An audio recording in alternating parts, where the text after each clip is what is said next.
Hi friends, అందరూ ఎలా ఉన్నారు? Welcome back to my YouTube channel Andhra spicy food. ఇవాల్టి వీడియోలో నేను ఒక మంచి డెజర్ట్ని చేసి చూపించబోతున్నాను. అది ఏంటా అనుకుంటున్నారా? గులాబ్ జామున్ అండి. గులాబ్ జామున్ అందరూ చేస్తుంటారు, కానీ కొంతమందికి అవి బాల్స్ స్క్రాచెస్ వస్తూ ఉంటాయి. అలా స్క్రాచెస్ రాకుండా జామున్ స్మూత్గా ఉండేటట్లు ఎలా చేయాలో చూపించబోతున్నాను. ఒక్కసారి నా వీడియోను ఎక్కడా స్కిప్ చేయకుండా చూడండి. నా వీడియో నచ్చినట్లయితే ఒక లైక్ చేయడం మాత్రం మర్చిపోవద్దండి. ఇంకా ఎవరైనా నా ఛానల్ని సబ్స్క్రైబ్ చేసుకొని వాళ్ళుంటే తప్పకుండా సబ్స్క్రైబ్ చేసుకోండి. ఇక లేట్ ఎందుకు మరి, గులాబ్ జామున్ ఎలా తయారు చేయాలో చూద్దాం రండి. గులాబ్ జామున్ ప్రిపరేషన్ కోసం నేను ఇక్కడ 2 ప్యాకెట్స్ గులాబ్ జామున్ని తీసుకున్నాను. ఇప్పుడు వీటిని కట్ చేసి ప్లేట్లోనికి వేసుకుంటున్నాను.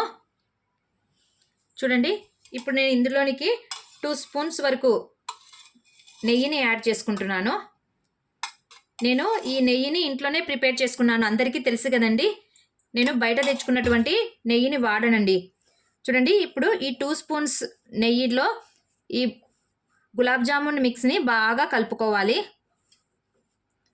చూడండి, ఈ విధంగా కొద్దిగా పిండి ఈ విధంగా వచ్చేటట్లు బాగా కలుపుకోండి. పిండిని కలుపుకోవడం కోసం నేను ఇక్కడ కాచి చల్లార్చబెట్టినటువంటి పాలను తీసుకున్నాను.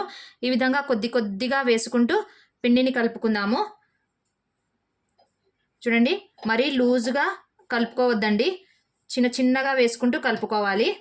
చూడండి, కొద్ది కొద్దిగా.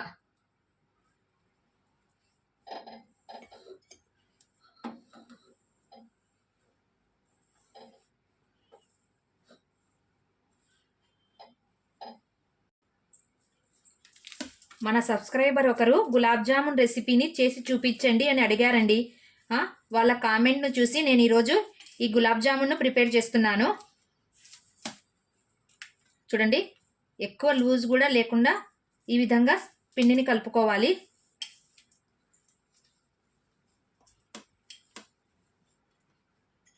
చూడండి, కొద్దిగా ఇంకా పాలను యాడ్ చేసుకొని చిన్న చిన్నగా కలుపుకోండి.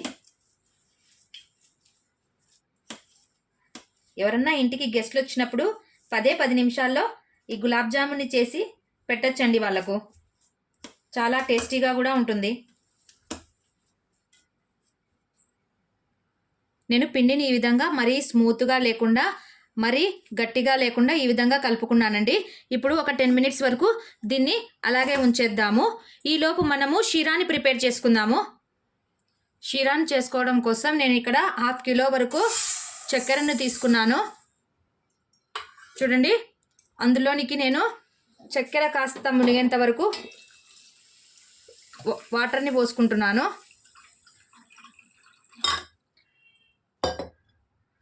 ఇప్పుడు స్టవ్ ఆన్ చేసుకొని ఒక 10 మినిట్స్ వరకు షీరాను ఉడికించుకుందాము.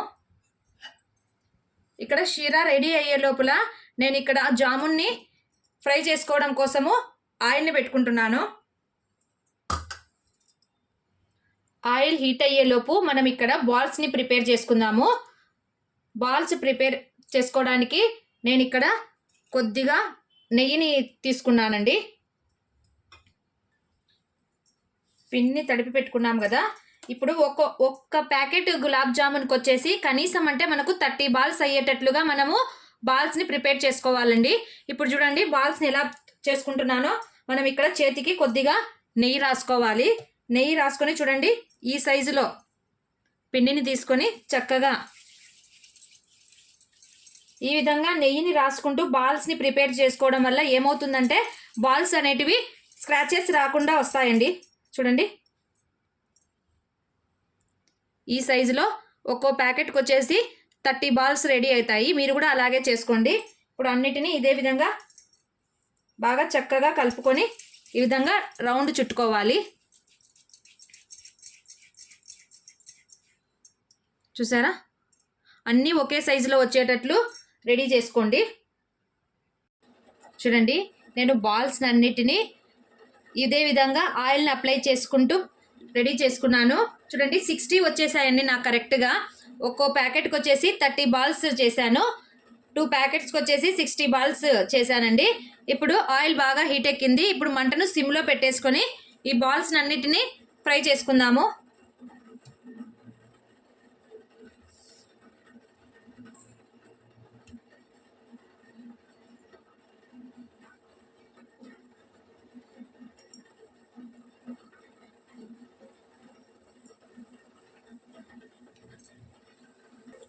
ఫ్రై చేసేటప్పుడు సిమ్లోనే పెట్టేసి ఫ్లేమ్ని ఫ్రై చేసుకోవాలి. చూడండి, ఎక్కువగా కదలనియొద్దండి.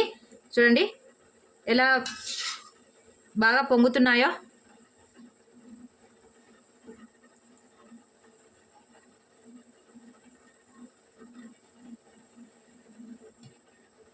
చూడండి, బాల్ ఎక్కడ స్క్రాచెస్ రాకుండా ఎంత చక్కగా వచ్చేసిందో చూడండి.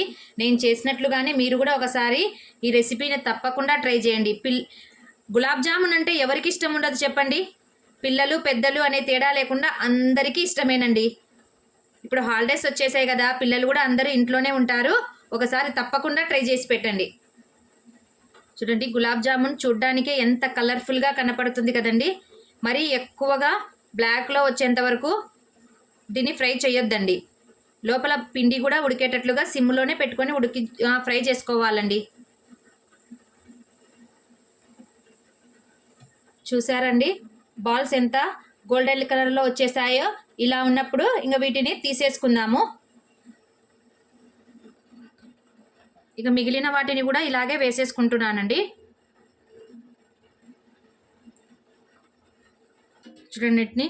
చూడండి బాల్స్ అన్నిటినీ ఈ విధంగా ఫ్రై చేసుకున్నాను.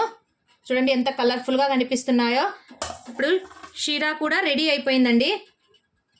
ఇప్పుడు ఇందులోనికి కొద్దిగా యాలకుల పొడిని యాడ్ చేసుకుంటున్నాను. దీన్ని బాగా కలిపేసుకుందాము.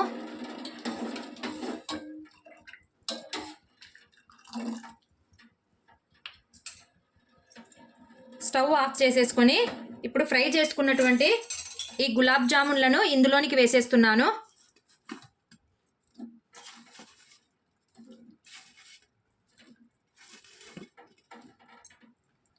ఇప్పుడు ఈ బాల్స్ అన్నీ షీరాను పీల్చుకునేటట్లుగా ఒక 10 మినిట్స్ వరకు వీటిని ఒక ప్లేట్ మూసేసి అలాగే ఉంచేద్దామండి. ఫైనల్లీ గులాబ్ జామున్ రెడీ అయిపోయిందండి. ఎక్కడా కూడా స్క్రాచెస్ అనేటివి లేకుండా ఎంతో స్మూత్గా ఉండేటటువంటి టేస్టీ గులాబ్ జామున్ మీరు కూడా ఒకసారి తప్పకుండా ట్రై చేయండి. నా వీడియో నచ్చినట్లయితే ఒక లైక్ చేయడం మాత్రం మర్చిపోవద్దండి. మీ ఫ్రెండ్స్కి రిలేటివ్స్కి కూడా ఈ వీడియోను షేర్ చేయండి. Please do like, share and subscribe friends. మరిన్ని సింపుల్ అండ్ టేస్టీ రెసిపీస్తో మరోసారి మీ ముందుకు వస్తాను. Thank you for watching. Take care. Bye.